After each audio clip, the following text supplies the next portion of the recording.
So I'm going to stall a bit because my dad, this is a true story, we had just finished parking down a couple blocks, and I'd spoken to him last night about doing this. He calls me, and this is 1:45. This is the time where I wanted all the roasters to be together, and I'll admit I was late. I want all the roasters to get together and chat. And he calls me, and he says, "Hey, is this thing still going on?" I'm like, "Yes, yes it is." He's like, "Okay." And I'm like, "Are you still at home?" He says, "Well, yeah, I had things to do." I'm like, okay, well, why don't you come down now? He says, "Okay, I might not stay the whole time." Sounds like my childhood.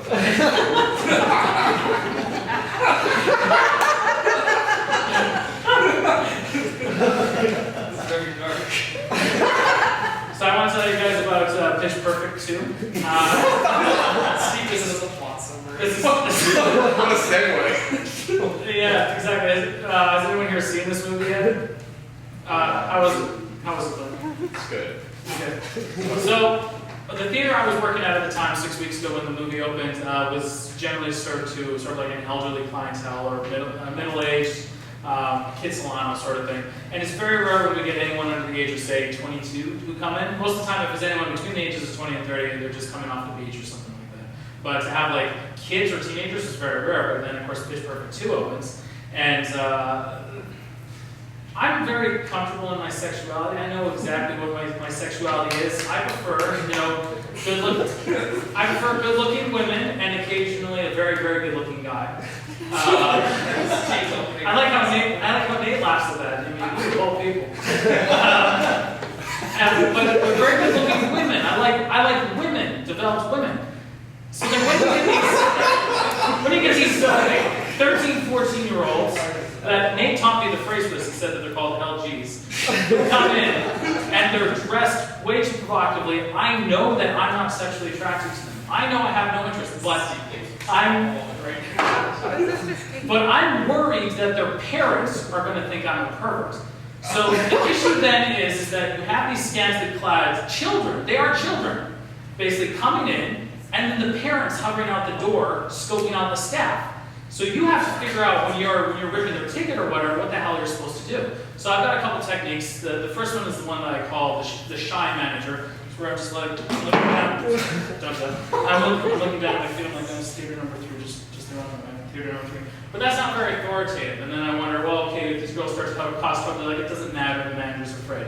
So I've perfected a couple other ones. The first one is the, what the hell is that sort of look. So if you're passing a ticket, I'm like, that's theater 3, just throw it on the right.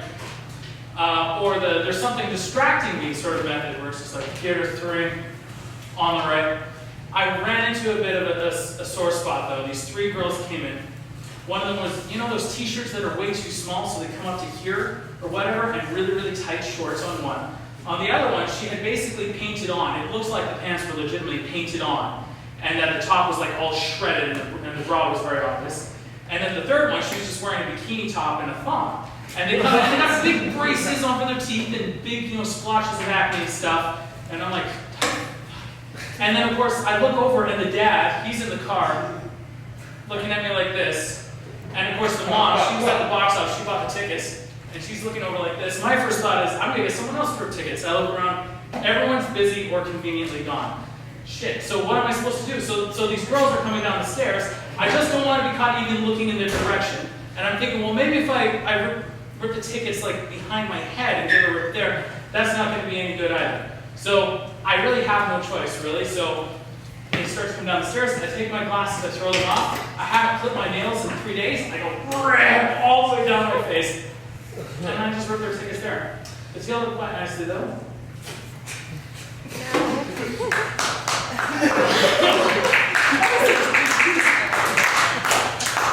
Thank you for that. First off, let's bring up the birthday boy himself. Nick, would you like to come on down? Come on, man.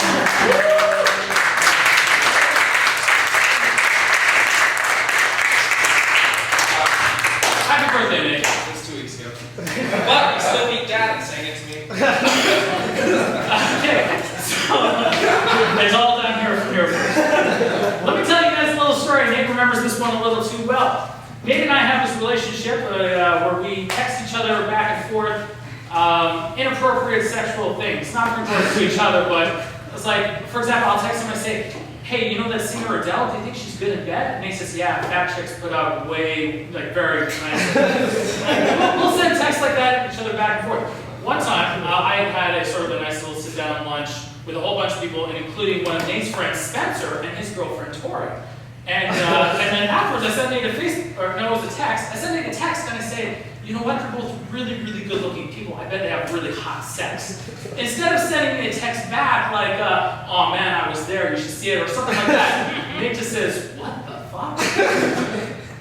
That's automatically, I'm deeply suspicious. I'm like, that's not what Nate normally, like, did someone have Nate's phone? What's going on? Then I began to get super suspicious. So I found out through a mutual friend, who shall go nameless, a couple weeks later, Nate had chosen to screencast my text message of that and his response, and then send it to Spencer. who then says, wow, I don't think I'd never look Steve straight in the eye again. I was really hoping Spencer would be here tonight. Oh well. So I just thought, well, I'm not the only one who said things that make me sound stupid or put me into compromising situations. There's been, Nate has his own podcast called The Paul and Nate Show. I'd like to read to you some excerpts that I've taken verbatim from The Paul and Nate Show. And, I thought I'd have to skim through quite a few episodes to get these, but I actually need to stick to one. There are, 104 episodes? Something like that? So the first one is regarding, do you guys remember that movie, that book, The Fault in Our Stars? Okay. And these are just Nate's. Paul has said plenty of stupid things too, but it has to keep focused. Nate's. Oh, actually, the part of Paul will be my hand. He had an amputated leg. They cut it off to get rid of the cancer. They cut off his amputated leg? Yeah, they cut off the amputated part and put the leg back on. No, they cut off his leg because it had cancer in it. It put it into remittance? I think. He put it into the state of not being there. Yeah.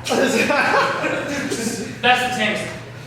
Regarding the years 1900 to 1909. Wait, maybe, no, they didn't have cars back then. Wait, was it the 100-Year War back then? Or was it 1809? 1807? I know there was a war of 1812, but that's the next war. Isn't that the 100-Year War? Aren't they the same thing? Just for your guys' reference, the 100-Year War was in 1337 to 1953.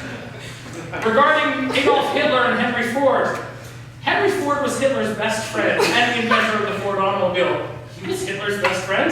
Yeah, Hitler even had a big portrait of Henry Ford in his study. That's how much they were friends. Regarding Orson Welles and George Orwell. Let's look up when Citizen Kane starring George Orwell came out. Fuck, dude, have I been saying George Orwell this whole time? I meant Orson Welles. Fuck, I'm a fucking idiot. George Orwell, I fucking hate him. He wrote this book called Animal Farm? That's a popular one, dude. It's boring as fuck. I fucking hate it. I remember reading it as Red 10, I remember thinking to myself, I want to shoot myself in the head. What's wrong with this? It's a big allegory for something. World War II, I think? Yeah, all I know is it's boring as fuck. What I meant to talk about was Orson Welles. And finally, regarding 80s hair metal. Hair metal, so Flock of Seagulls. Who's Flock of Seagulls? Oh, they're a hair metal band.